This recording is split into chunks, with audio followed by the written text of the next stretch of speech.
hello, Ellen. Well, hello, Trevor.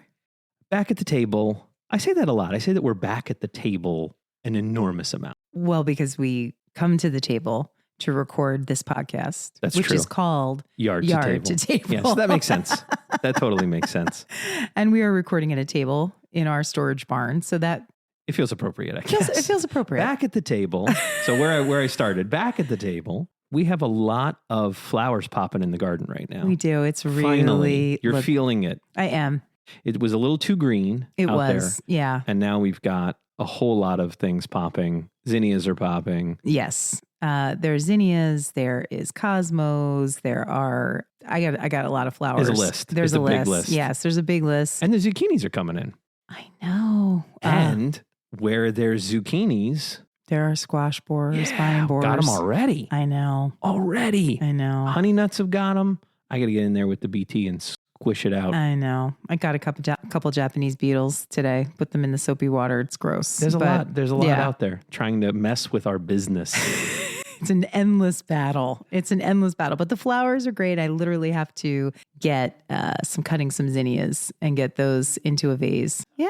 And the construction is still going strong in the house. So the more bouquets of flowers I put around, the more zen I will feel. 100%. And friends, listeners, Ellen being zen is a very important part of our process overall. It's very critical.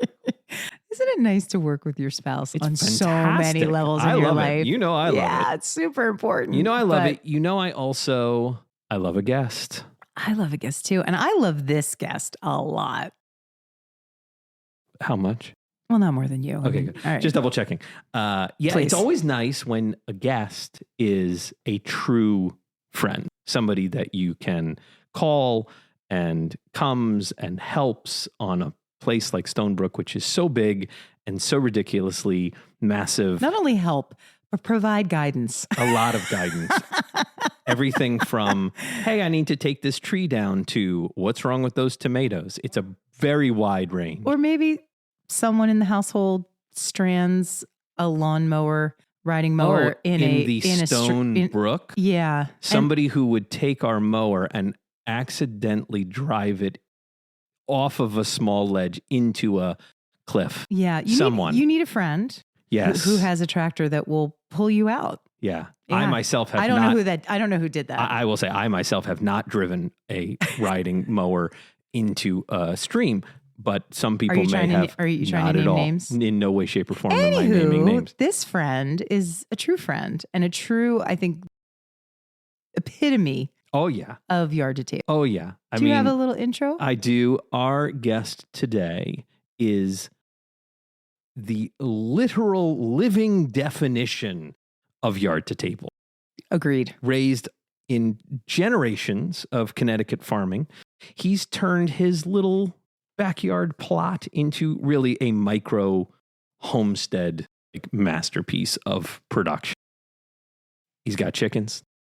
He's got goats. He's got bees.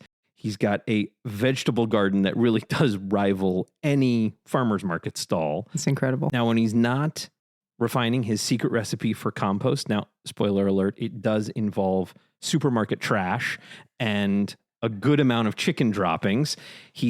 Maybe he's making his own charcoal, which I've never heard anybody do before. He might be harvesting rainbow bright produce that feeds not only his own family, friends like us. It's sometimes so much he could probably feed half the neighborhood. And puts it on his farm stand. He's a true Connecticut Renaissance man. He's equal parts farmer, tinkerer, backyard philosopher. Please welcome to the table our incredibly good friend, Tom Kubic. How you doing, guys? Hello. Hi, friend. Thanks for having me. Oh, my gosh. Of course. Are you kidding me? You've been on our list from the beginning. Almost from day one. There's probably some other reasons you can need to talk to me about that. Having you on a list. There's a lot of lists I'm on. As all true Renaissance men are on probably a lot of lists. Now, the reason we love you is we're all together, but we always talk about how we met. We did not meet in a yard. No. We met in a pool. Yes. Or near a pool, I'll say. Next to a pool. When we first moved here. Yeah. both of our kiddos were taking swim lessons at the Y. Still pandemic. Yeah. Yeah, it was a long time. It was right. 4 years ago. Yeah. And the girls were like hitting it off, and we were very stalkery around finding friends and people. As we all were. Are you As we all a were, human right? with a pulse that may or may not be infected with something? Our kids like each other. Who are you? Hello. Nice to meet you. And then we started talking, and you guys told me a little bit about this property. And I'm like, oh my God, I just read that in the New York Times. That's right. You're like, were you guys in the New York Times? That's right. I forgot. Yes, that we article were. that we were like, was that a good move or not a good move? It was a good move because we connected with you guys. It was a very good And you're move. a lovely family, your wife, Janae, and your amazing daughter, who we love so much. So, And it's funny because of all the people that we didn't meet in a yard, you are the one we should have met in a yard. I know. Because wow. of all the things that you do, like the fact that we met in a public pool side area that was steaming hot and we were trying not to slip and fall ourselves into Right. said pool is pretty funny. Yeah. Burning our lungs with all the chlorine as well. The antithesis Exactly. of our normal lifestyles, right? But for you, pools aside, you have a very long family lineage and heritage of being outside and farming. And Yes. Yes. so tell me a little bit about how all of it began. Both sides of my father's family emigrated here probably late 1800s. My grandfather's side went to West Virginia and coal mined. His father said, this is not a good life. I got to get my family out of here. Yeah. And they brought them back to Connecticut. They bought, I don't know, a few hundred acres, Wow. dairy farm, all that, apple orchards and things like that Where was that? in Stratford. So that was all in Stratford. Yes. And what was the production of the dairy farm like? Not sure. They had milk runs. I mean, Okay. they were my It grand was like real old school, Yeah. like milk deliveries From with horse the to carts vans and or like, milkman ice house. wow. They would go harvest ice in the winter. They had an ice house where they stored the milk. As my grandmother said, during the Depression, they didn't eat their chicken, their calves, their pigs, or anything like that. They only ate game because that was their cash crop. oh, wow. Oh, wow. So they would sell that, but they did a lot of that. And then for your parents, they inherited the farm? A good portion of the farm is still there. It's all wooded. You know, I'd love to do something with it. I'm shocked that you haven't. He's like, that is a long story. Yes. But you grew up was the farm functioning when you were growing up? Yeah. Yeah. My grandparents had at least 2 dairy cows almost till I was out of college. They had chickens. They had huge vegetable gardens, cornfields, Wow. hay. And every year we were baling hay. It was actually pretty cool. That is very you cool. You really work your behind off. Right. Covered in sweat, hayseed. But satisfying because you're like, you've created this. That's so cool. Absolutely. So when you were a kid, like what are some of your early childhood memories of being part of like a farming family? Of course, you had to go shovel manure. Key element. Yeah. Key element. You got animals. Yeah. You got to shovel manure. My grandfather would now I laugh about it, would say, we would complain about stuff. And his response was, why do you think we had you? That is amazing. Why don't we use that on our own child? Seriously. That would right? be, Yeah. that feels like a much better Yes. usage. Yes. As we were talking about modern parenting before we started recording Exactly. this podcast, Yeah. I'm going to keep that one in mind. But that's very My true, brain. though. Of a certain generation, Yes. you needed farmhands. You needed help to do Right. the work. And Cheap labor. Cheap labor, free labor, in That fact. was family. Yeah. Right. Just got to feed them. That's it. So you're shoveling, you're mucking stalls and then going to school. And Yeah. that's, yeah. Mm-hmm. Yeah, and plus, we had free run of the property. I was probably swinging an axe when I was 10. I was using a chainsaw at 12. Yep. Operating a tractor probably at 12. Just what you did. Yeah. Yeah. And were you learning about the growing of it all? Because you're a master grower yeah. in your own garden, and we'll talk a little bit about that. But Yeah. but learning from your grandparents and what they were doing, and My grandparents, my dad, you had plants. This is what this plant needs. yeah, And typically it was, good compost, and my grandmother And my grandfather had an organic farm, and it was organic. Right. Wow. Because, my grandmother read, like, there's this one magazine always on her like kitchen table, organic gardening. And this is in the 1960s. Yeah, I was and going to say that was 70s. very Yes. pre us all knowing organic, understanding it, and Or why maybe it was really valuable. the beginning of the more popular movement of it, right? Oh, Exactly. yeah. Oh, yeah. Before anyone knew what it was. Totally. Yeah. And so she pretty much all her fertilizers were compost, cow manure, chicken manure, and the like. Never used pesticides. I mean, she would send us all into the garden to pick bugs. I love this. Right? Yeah. But it's the right. way. It's the way Yeah. you have to do it. And Yeah. what we're talking about now and how we're sustaining our current lands, but not everybody does it, especially on a larger scale. Right. That's a lot. And again, why you need all those kids. Well, and in our community, Yeah.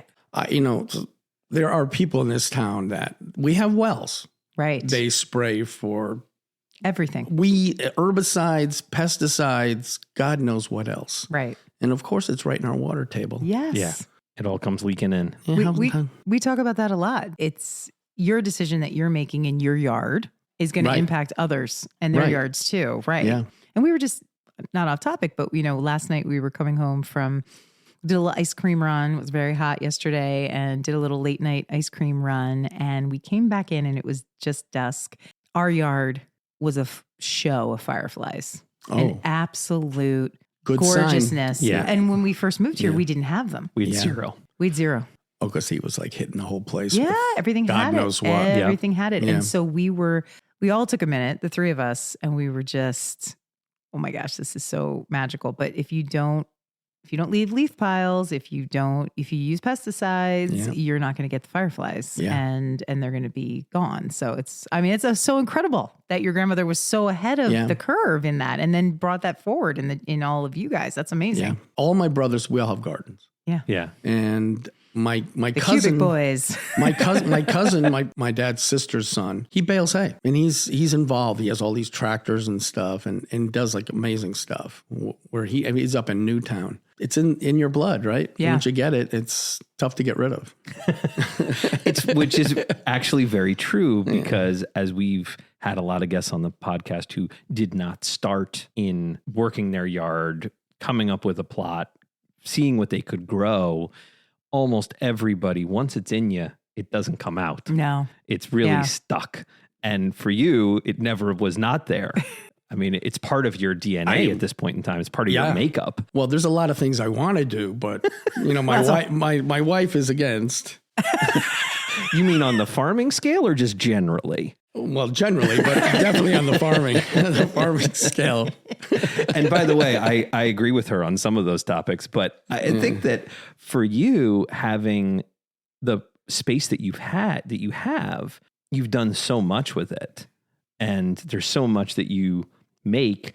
We had our good friend Rich Ruggiero on from Berlinetta Brewery, and Tom's proudly sporting a hat. Tom today. is supporting. He's repping Berlinetta Rich, today. You can't see it from here, but he has a lovely Berlinetta hat on today. Our neighbor, mutual good friend. And if you haven't listened to that episode, catch up. It guest was on the podcast. Season 2 guest. And we were speaking about you on the podcast.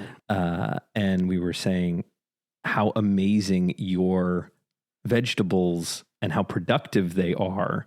And one of the things that came up was that your compost is just so fantastic.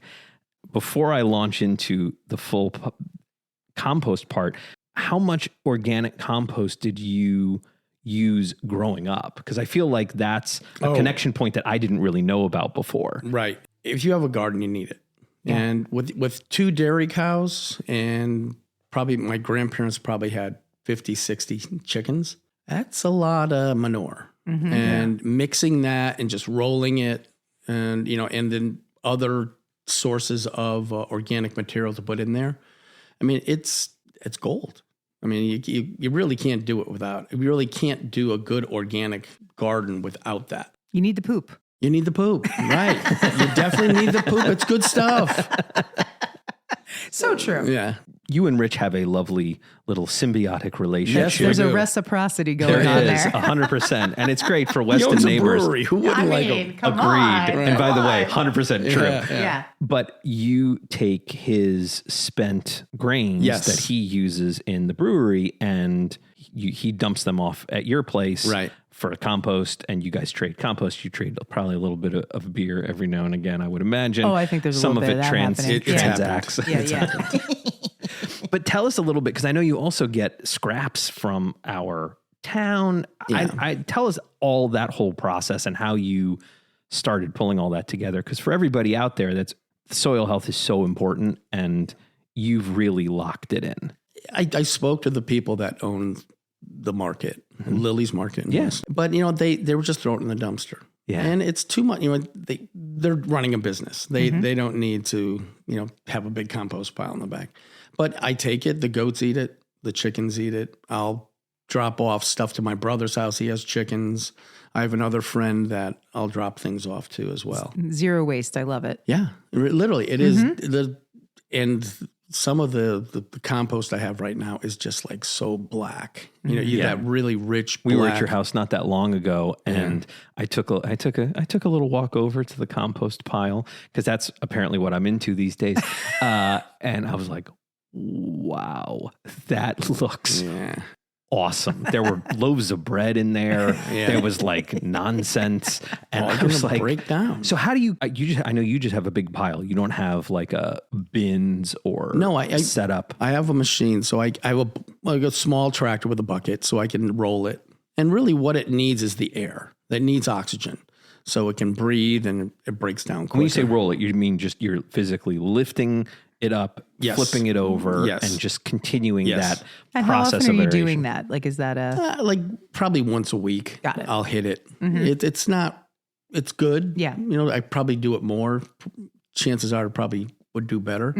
But I've had it in the winter where it's like 180 degrees. wow? And the steam is, you can't even see it. It looks like It's a smoking pile. yeah. Looks like you're doing maple syrup back there. Yeah, exactly. And Which the we heat, do. and it literally just cooks it. Yeah. So it breaks it apart. The worms, I've had areas where I've like flipped it and it's just like almost red because there's so many worms. That's amazing. Oh, Yeah, it's that's perfect. That's what huge. you want. Right. And is there anything you won't put in your mix? She's like, no. Well, anything that's any chemicals Yes, or of anything like course. that. That goes without saying. Yeah, like wood ash. I'll mix it in there, like just keep rolling it. Yeah. And we do pretty much heat the house with wood stoves, so we have a whole bunch of that. So we just keep rolling it and keep it moving. If you are lucky enough out there, listeners, to have Tom come to your house for like a barbecue outside or like a fun party or something, Any kind of hangout. any kind of hang and chill, you can 100% expect Tom to say, what are you doing with those lobster shells? Or what do you mean? I'm gonna throw them away. He's like, I'll take them. Like, you'll take them? What do you mean you'll take them? But that's always what we've been so impressed about is you're everybody talks about zero waste. You model it, you live it. That is your, it's the ecosystem that you build around taking care of your livestock and your livestock, your goats and the chickens and it's impressive. That's one of the I things love it. we adore about you, but also love thinking about and talking about with other people is that, like Ellen said, when it comes to zero waste, you're probably the person that I would immediately think of actually really, truly has zero waste. Yeah. Not just talking about, I'm going to recycle more. Yeah. I've seen it. And I want to talk about the goats. I want to talk about the chickens. I want to talk about the bees. You toss that stuff. I personally have tossed lobster shells into the chickens. And they're just pecking away at it. Yeah, and you just end up with nothing. You have so little trash. Yeah. It's quite remarkable. Managing the food waste is huge. But, we're talking a lot about your property, but why don't you give us a little, for our listeners, tell us everything you got going on your homestead. You got a lot going on. Well, we've got the goats, of course. Yeah, goaty goats, which and our kid loves. And my wife refers to them as pets. Yes. Yes. There's no eating. We're not having curried goat. Big pot of curry. Oh my God. That would be good. That's so we have good. talked about that quite a lot, I think. Sorry, Janae. That just made me snorkel. Go A ahead. Jamaican guy I play soccer with. He's like, you're calling me. If you're doing it, you're calling me. I'm coming over. It'll never happen. Yeah. No, Janae has spoken. Yeah. Yeah. But, we've got the goats, you got the chickens. We've got fruit trees that are starting to come into really, really get there. We've got potatoes, sweet potatoes, pumpkins. I'm hoping to have a ton of pumpkins this I year. hope you do too, because, Be cool. Ellen I'm loves the pumpkin envious, patch. pumpkin patches for us next year. It'd be pretty cool. Yeah. Then we've got the vegetable garden, mushrooms. Oh, we haven't even talked about the mushrooms I yet. know, We're going to get mushrooms. there in a minute. Yeah. So what's a morning like for you?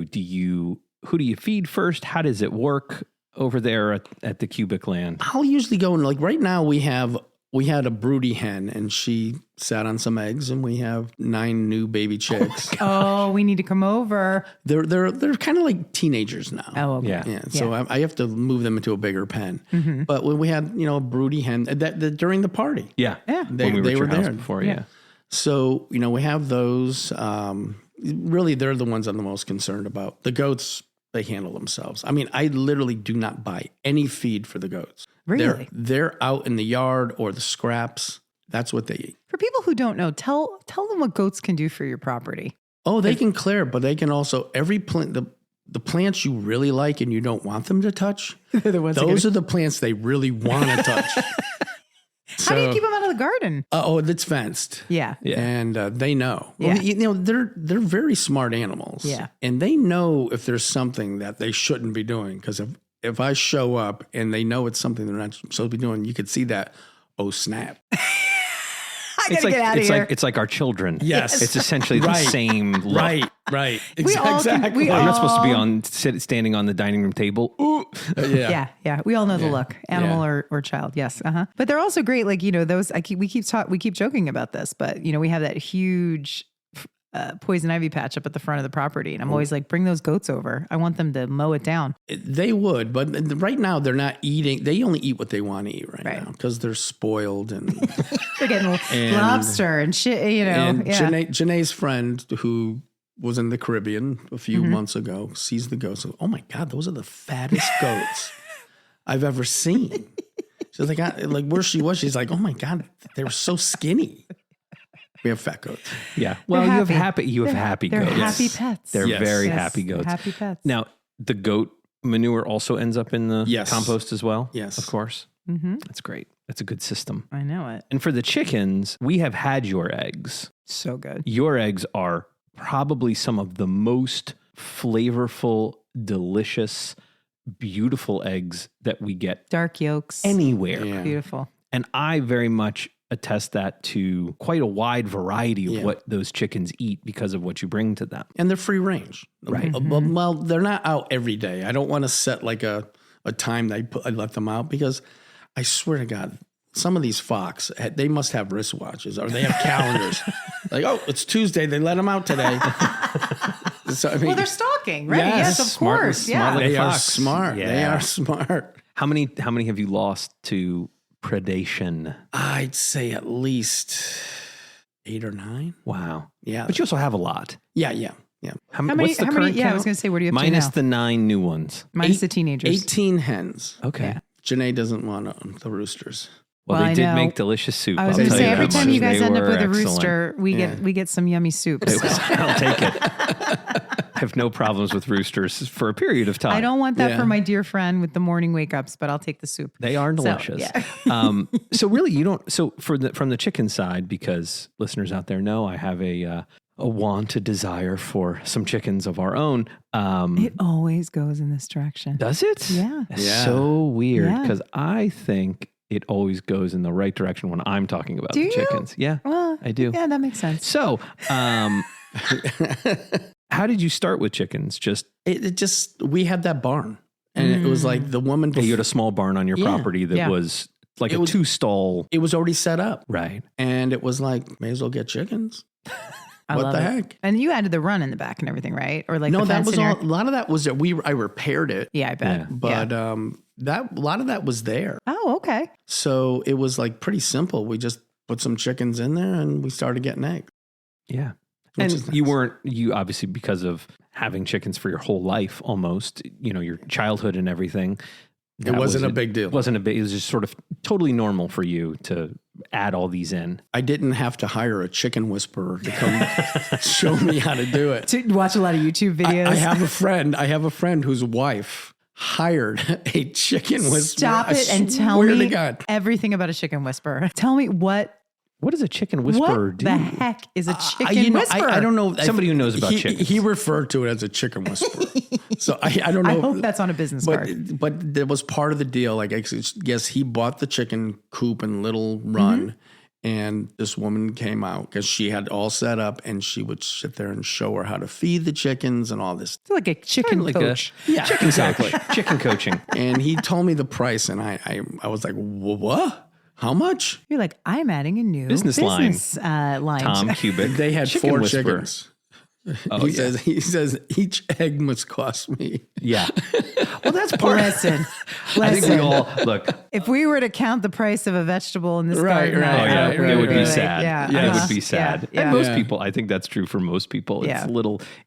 But at the same time, I will say, back to your eggs. I can go to any store in Fairfield County and buy eggs, organic eggs, free-range organic eggs, free-range organic eggs that were given to us by chickens that were sitting on golden nests that were petted all day long while they laid, and those eggs are still not better than yours. No, it's true, because there's a quality when you're bringing it right from where you have made it, right into your home, right to your table. It's totally different. Yeah. The flavors are different. We say this about asparagus all the time. I walked by asparagus the other day in the store. I'm like, I just can't buy it. And after having it from your own garden, it's just so much like, better. I love zucchini. We eat it throughout the year. And we try to freeze as much as we can, you know, but now that it's growing again, I'm like, oh my gosh, I'm so excited, because I won't make a zucchini carpaccio where I just slice it, put a little lemon olive oil on it. Nice. I won't make that with something from the grocery store, but I'll make it from our garden. Because it's just different. It just tastes different. It's so good. But not only, so you have the goats, you got the chickens, you have this incredible garden, and you have a farm stand that certain times a year you put stuff out. We put some stuff out. My daughter and her buddies, a few of her buddies were over, and they were marketing and trying to sell stuff. And we were selling eggs. The girls sold all the eggs we had. That's actually pretty good, because you had a lot of eggs at one point in time. Yeah, I should have brought some here today. But we'll stop by. The podcast is over. Yeah. That's it. Go back home, get those eggs. Right. I'll swing by. They were selling stuff, and it was cute. Yeah. And people came by, and they're like, okay, yeah, here you go.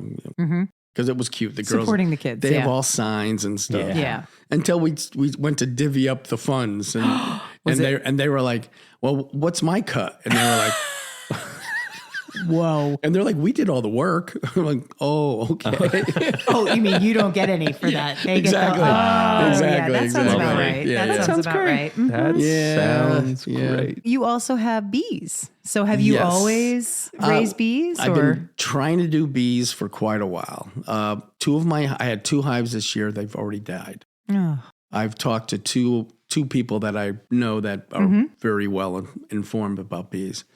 And he's like, it's got to be your neighbors are spraying pesticides.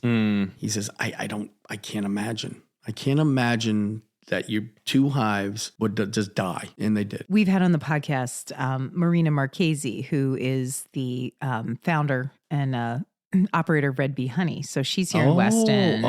And she has multiple hives. I got to talk we got to her. connect you guys. We'll connect you guys because together. she also does honey tasting. It's incredible. Honey sommelier. I just recently saw she was harvesting some honey. So I think that would be a good connection. Oh, I'd love to talk to her. Well, we'll introduce you. And for listeners, she's a season 1 guest on Yard to Table. So you can listen to her incredible interview. Plug. But bees are so challenging, I think, generally. Just a funny little interjection. We had early on in our time here, Phoebe's farm that was down the road from us. Her husband Mike came to take a look at maple syrup and help me out with some taps and things like that, because they had a very productive maple really syrup great side. setup. Yeah. And I said, it's also bees. I'm looking at bees. And Mike was a very funny guy, very dry guy, came up to me and he said, no one understands bees. I don't care what you say. Yeah. Nobody understands bees. And it's It's interesting because I feel like for all of our knowledge and our ability in yards, there are certain elements that you can't exactly control. It's a very different species to keep than a chicken or a cow. It's what they're eating and what affects them. A few pesticides aren't really going to affect us or a chicken or a goat, Right. but a bee. It's a much more sensitive It ecosystem. makes a lot of sense too, because you're in a denser area with neighbors. Yes. This is going back to the wells. It's like if you're putting... They're a canary in the coal mine. That's right. I mean, that's they're where bees very much are. so. They're That's kind what- of telling yeah, us. I yeah. mean, they're dying. Yeah. I'm kind of shocked. Yeah. I was kind of bummed out. Of course I was you really were. sad. Of Oh my course.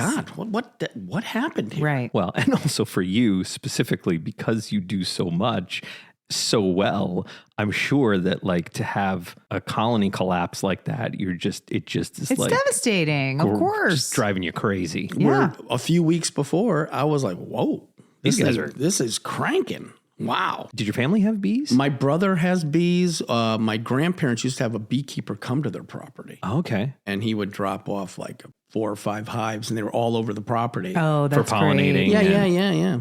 Yeah. And he would leave them there year round, and he would like come back and harvest the honey. Wow. So I think my grandparents got a few like whatever things of honey. And a lot of big, more, larger scale entities are doing that. They're doing a lot of that in wine country too, where they're yeah. leaving the Yeah. hives in. And And there's a lot of colony collapse there too.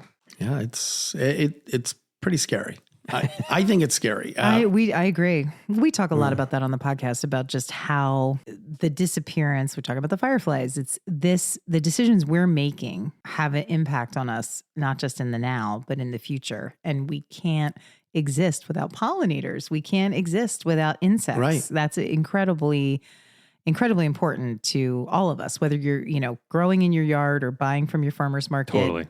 All Yeah. of these things are dependent on the relationship of all these things. Well, the symbiotic relationships that these insects and plants have established Yes. over millions of years. There was just a talk I went to a couple of weeks ago, and they were talking about one of the things we have to do is we have to educate ourselves about what is a good bug and what's a bad bug, because when you're using one thing, you're killing everything. Right. Right. And so it's Vine borers are bad. vine borers are bad. Right. But everybody Cucumber beetles are but bad. there's a reason why every bug Squash bugs. Squash bugs, very I bad. hate We had those. Are those hitting your pumpkins? They're on my pumpkins.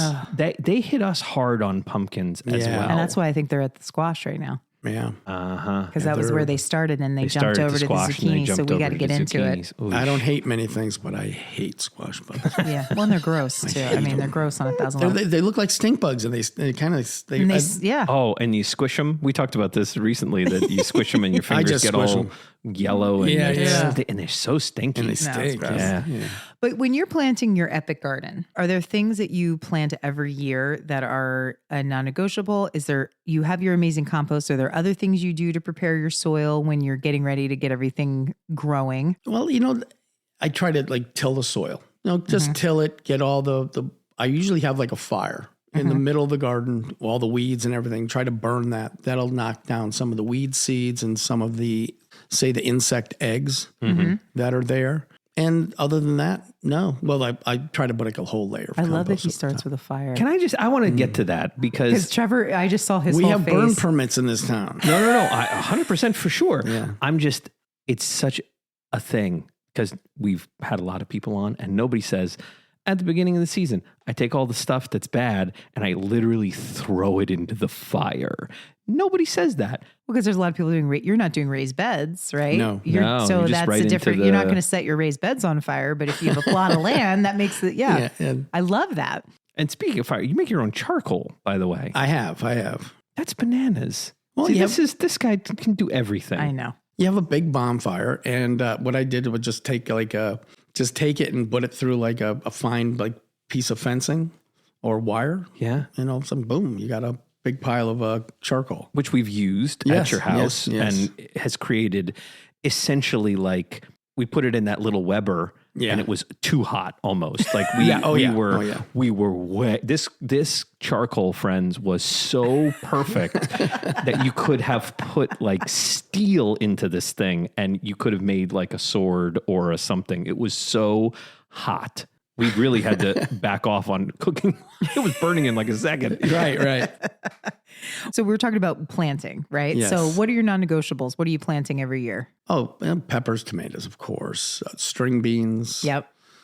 Different greens, kale, collard greens, things like that. Cucumbers, of course. How are your cucumbers this year? Oh, I did have a problem. We had I think it was a skunk was getting in, and it was just digging up everything. Yeah. And then we had a couple bunnies that got in. They The All so bunnies. cute, but so devastating. Yeah. Are you doing potatoes? oh yeah. Every year you do. Those. Yeah, potato. Why not? You got the space. I'm doing a new type of process this year where I put down a whole layer of compost, and I put the pieces of the potatoes cuts that with the eyes, and I put it right there in the compost and covered it with hay. I read that it's a lot easier harvesting. You just literally just push the hay to the side, and boom, there's We did a your lot of that potatoes. this year. We have that straw on the beds. Yeah. So I'm hoping we get a bunch of potatoes and make some French fries. The kids will love that. I was let's- hoping for this. let's talk I was about- hoping for this. Because let's talk about the yard to table of it all. Tom is an incredible cook. We mentioned the rooster soup. But French fries. Those French fries. Tom's French fries, kids. Talk about how you make those fries. Take them out of the ground, cut them up, and the kids love it. The kids, oh my God. Hang on a second. Yeah. This is always how it goes with Tom, I know. by the way. It's so easy. It's Anytime nothing. we say, gosh, this is delicious. How do you make it? He's like, you just take it out of the ground, cut it up, little salt and pepper, butter. Deal. That's it. But what are you putting on the potatoes? Talk about it. Talk about the fries. It's Step just by step. I need to know. We slice them in a nice it's just big... vegetable. Well, slice them nice and thin and all that, but just vegetable oil. And Do you blanch them first or no? no, that's it. Just put them right in the oil. Boom, little salt, like a kosher sea salt. And what are you cooking them at? I don't know. That's why I love Tom. It's hot. It's hot. He cooks it at hot. It's hot. Hot for, till they're done, right? That's Yeah, it. until they're done. Finished. Till they're done. That's going to be Tom's new autobiography. The It's called other Hot thing Until Finished. that Tom made from very beginning that we were like, whoa, was your salad dressing. It's just a honey vinaigrette, and it's honey. talk it's about my yourself. own honey. My grandmother made this dressing, and I remember, there was a few things I wanted to know, like different recipes my grandmother had. Yeah, I love that. And this one I couldn't figure out. And one day I'm just like, well, let's try this. I'm like, oh my God, that's my grandmother's dressing. Well, my daughter still refers to it as great grandma's dressing. Oh, so what's it? So what's the combo on that one? Just honey vinaigrette, like cider vinegar, salt, pepper, honey, and oil. No lemon or anything? No, Wow. It's so it's simple, simple, simple. And that's the thing that you have taught me personally, especially about cooking, is how much simple is better. Yeah. Right. And also how things are so much better out of the ground. Right. That it really does change flavor profiles in a massive way. Yeah. That when we were at your house, the kids went, they helped you get all the potatoes out of the ground. You had whites, you had purples, and they pulled them out. Literally there. We washed them, we cut them, we fried them, we ate them. And we ate the heck out of them. We ate them. We just ate those things. I'm so hungry right now. It's really bad. It's really, really bad. I made some yesterday. Please don't tell me that. Oh, we're coming over. But, yeah. But that's the great part about this whole process is that it's all simple. Yeah. But it also, I think the thing that I've always admired about what you do at your place is your time scale is much longer than mine in terms of what you think how long it takes to get something. Like your compost, you're taking the time to do it. Yeah. You've put a lot of wood chips on the property and you trying to change some of the topography. And you're like, I remember when we first early on, you're like 2-3 years from now, that's going to be like great loam. It's going to be perfect. And I'm thinking 2 to 3 years, like go get some dirt, fill it in. What are we doing here? Yeah. But it's so, that's Thoughtful. the thing. It's you're so thoughtful about your timelines. And I think that's something that for a lot of people out there is something that you really have to get used to when you're dealing with farming and yards. You've got to establish soil. And my thing is when you have someone bringing something into your property, God knows where it's from. God knows, where it was, what it is. Because I've seen some mulch and things like that come onto properties, and I'm just like, what the hell is that? And they color it. Yeah. Oh, It's interesting. dyed. It's all dyed. I mean, do you really need the dye? No. I honestly, we had a lot of problems with our peonies our very first year, and I credit that to a lot of garbage in the mulch. Yeah. Our first season, we didn't really know that much here, and Right, we right. And we had shouldn't have somebody. mulched them. That was We had somebody come in, and they were like, "Oh yeah, mulch," and they just put a ton of mulch on, and I think there was so much garbage in that mulch. It was just cheap mulch, and I think we Big got box store mulch. think It we wasn't a ended box store, but No, it, but still. but probably the same quality. Yeah. And I just think it ended up with a lot of That was a problems learning on the curve. peonies. Big, Yeah. which I think now just this season, 4 years later, are Yeah. just finally starting to get it all back under control again. Right. Because once it's in there, it's hard to get out. And like I said, God knows what's in it. Yeah. Yeah. They're going to back that truck up and dump it, and now it's yours. You'll be You know, dealing with It's it your forever. problem now. Yeah, you paid for it, and you're going to keep paying for it. Yeah, exactly. You know, we had switch gears a little bit. We've been talking about foraging a little bit on the podcast. And when I think of you and foraging, I think of your What's this? foraging of seafood along the coastline. Yeah. I don't know if Again, that's I know no one else that does this, but my man, Mr. Tom. I lived on the water. Of course. In Milford, a few towns over for like 20 years. Yeah. And all my neighbors were like they thought, I'm sure they thought I was nuts. Because I would go out Well and get like documented. steamer clams, oysters, mussels. We'd be fishing like every other weekend. yeah. Clams. I It love was clams. great. It was Yeah. great.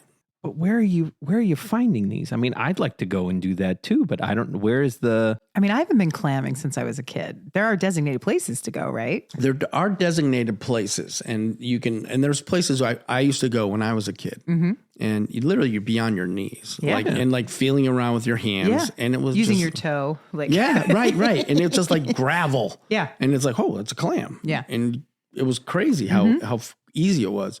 But what I would do, where the beach I lived on, there was all sandbars. You could actually see like almost like a keyhole in the sand, and just with a shovel lift it. On any given day, you could fill a 5-gallon bucket, Wow. So good.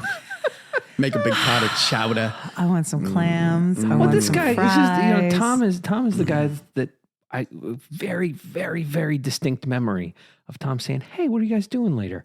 I don't know why, what's going on. He's like, I just got a whole bunch of oysters. I was over at my brother's place and we went and stopped by the side of the road and we just got a bunch of oysters. I was like, you just did a who, what, and the hey now, what? That was my cousin's place up in Cape Cod. There you go. Sorry, your cousin's place. We just did that. I was like, oh, okay. And they were so good. Oh my God, they were so good. Yeah. We were like, we are coming right over right now. Yeah. Phenomenal. Yeah. What's your favorite thing to cook? From the garden? Cook, just like a big pot of spaghetti sauce. We got the tomatoes from the garden, the garlic, the onions from the garden, everything from the garden. Yeah. And just put it together. And my daughter goes gaga, just loves it. Oh, And all winter, I'll freeze a bunch. what we do, right? Yeah. Yeah. And it makes it so easy. Yeah. Like, hey, what do you want to do for dinner tonight? Yeah. Oh, let's do pasta. Easy, done. And you were a cook before, right? I always cooked, but it just was over time. I worked in a restaurant when I was a kid. Yeah.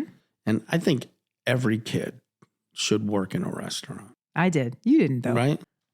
I will say no, I have not ever worked in Yeah. a restaurant. And oddly now I kind of want to. Yeah. It's the weird return back. But I know what you mean. Some of the because- skills. Yes. Like Yeah. using a knife. Yeah. How to cook, what to cook. I was responsible for loaves and loaves of garlic bread, which Yeah. I think I have PTSD from, but I think I smelled like garlic for about 5 years. Yeah. But anyway. Some guys like that. Yeah, I did okay. Luckily for me, that time has passed. Yes.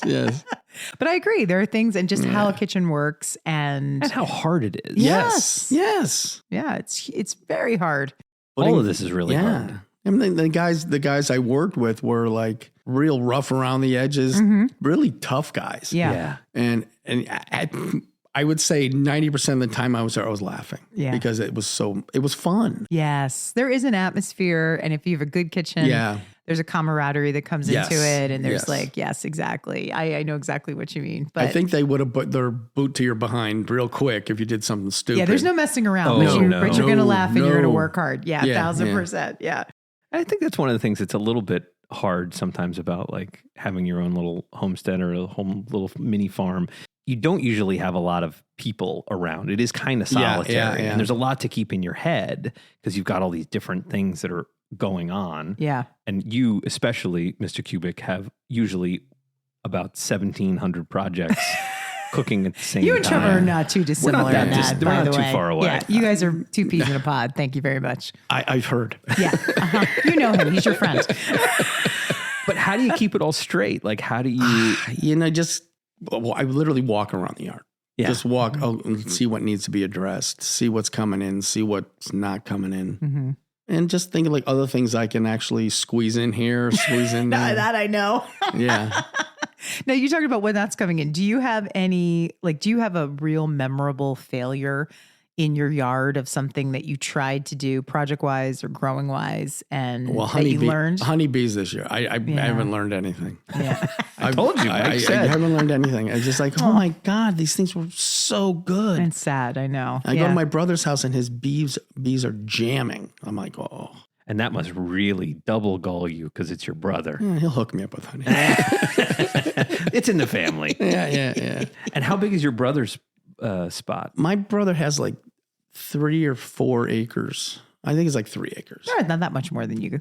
Yeah, not much more. Yeah, Not much yeah. more. But his garden is 5 times the size. Wow. If your wife would let you, yours would be as well. Yes. Janae, it's not Yes, a bad it idea. would. Yes, Okay, that's all I'm saying. right? Just a plug for Right? more amazing stuff from Tom. Well, the whole front of the house there, where all those wood chips are, Yeah. that's breaking down.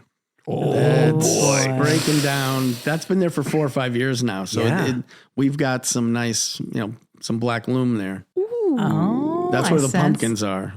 Oh, Oh, that makes a ton of sense. Yeah. I can't wait. I know. I'm very excited. can't 'Cause you know, wait. I have dreams of a pumpkin patch. That's Oh. Ellen's reel. Yes, really? I've tried it in a bed. It did not work. They do not like a bed. And we, the land on the other side, Oh, they want to they take want to off. roam. They Oh, want to take yeah. off. So, Right, right. right. we have that patch and we have to be careful where the stream overflows, Oh. right where the, If it really gets Yeah. floody, that whole field will fill in. but I have visions of that area for pumpkins because, in the fall, there's nothing better than Yeah. having everybody over and the kids picking their pumpkins. And, I have really, my pumpkin. so we're coming to your place, by the way. My pumpkin patch is an accidental patch That's good. because we put a sign out in the street. Yeah. For like pumpkins, like Oh, that's right. pumpkin drop off. Our goats love them. Yeah.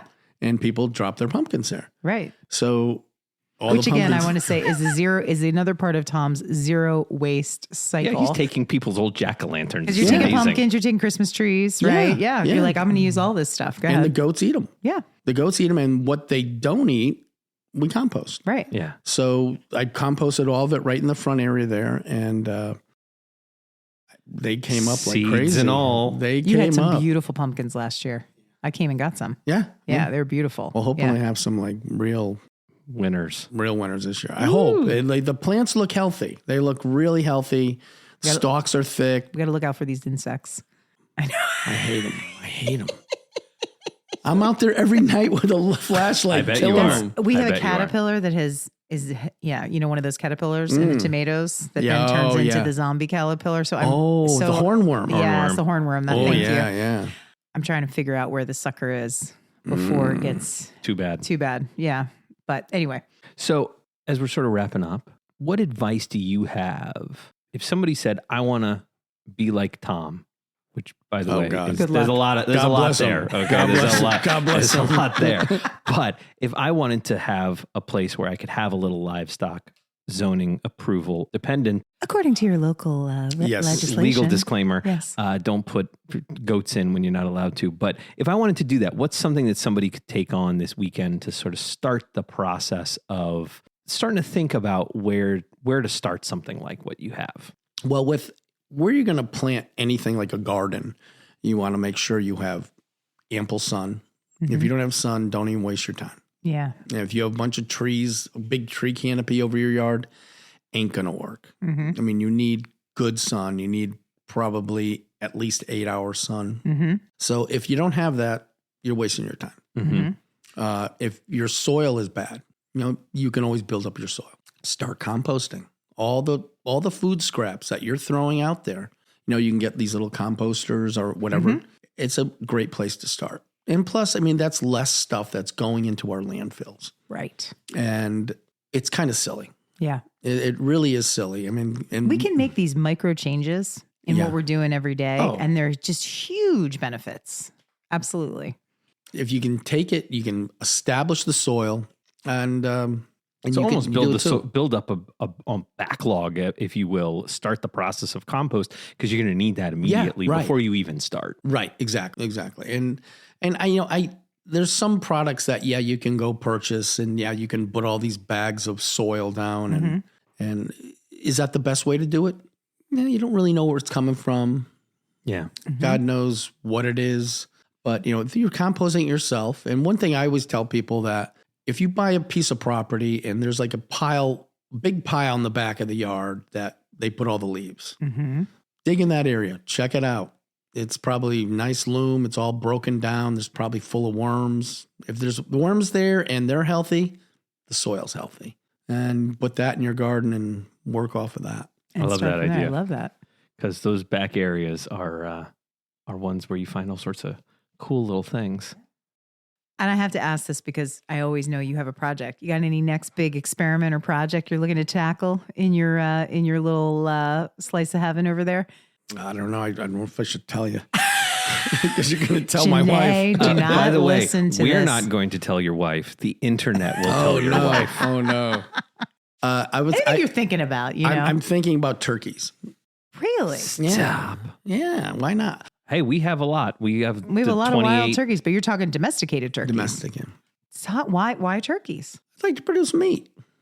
Yeah. Right. There was another road I wanted to go down, but there was a roadblock put up by multiple people. He's talking about pigs, Trevor. Yes. Oh, that conversation. Yes. I'm not done with that conversation, I'm by not the done way. either. We just I'm have not to see done a either. business plan. Listeners, a few weeks ago, our friend Tom and Our other neighbor came looking essentially like both cats who had eaten the canary. The proverbial canary. And got caught. Yeah. Like the goats on Tom's farm. And they sort of sidled up to me and said, hey, you guys got a podcast going on? I said, yeah, we do. It's a lot of fun. We're having a great time. Not having any idea where this conversation was going.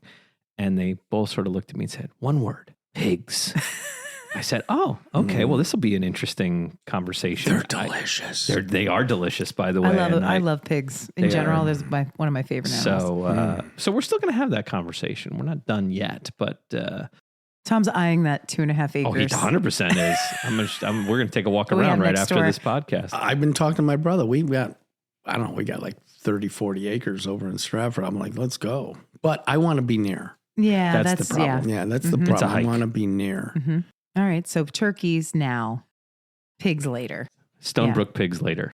Oh, sorry. I put those two things together. Was that not the right piggies. response? No agreement yet on chickens or pigs. Just saying. Jeez. I Season know. 3. We're I going to know. get there in season 3. They're I both promise. delicious. And we normally end with saying what's growing in your yard, but we talked a little bit about it. But what's getting ready to pull in the yard right now? Right now with the rain, I probably got a bunch of mushrooms going to start coming in. Oh, we didn't talk about mushrooms. We Yeah. should talk about mushrooms. Tell us about your mushrooms. We've got the ones that are really coming in were the wine caps, which are great. Oh, we need some. I got to come and get some. You just put them in the wood chips and they go So tell hog people- wild.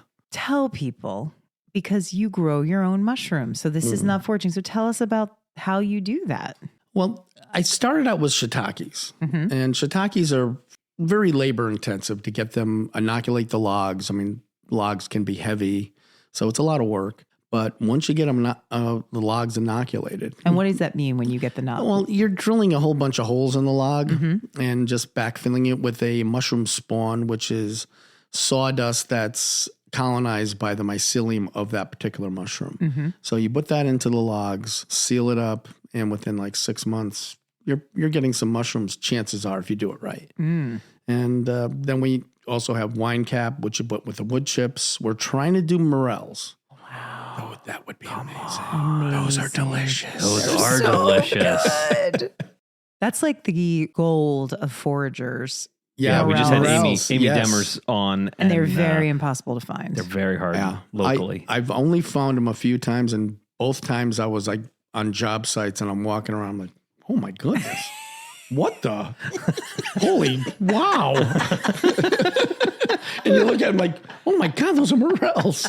And just funny. accidentally. Right. I mean, that's the best. I Yeah. love it. So wine caps are coming in, so we need some of those. Well, And wine caps, they came in the spring. After this, all this rain we're getting, hopefully we're going to get really Get some more. thumped. A bunch. Yeah. Good. I love it.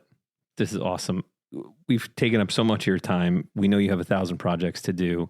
Thank you so much. We've been waiting. It's been, we should have had you season 1 because we were dying to have you right out of the gate, but we're so glad that you got to spend some time with us today. We love and My adore pleasure. you. I love you guys too.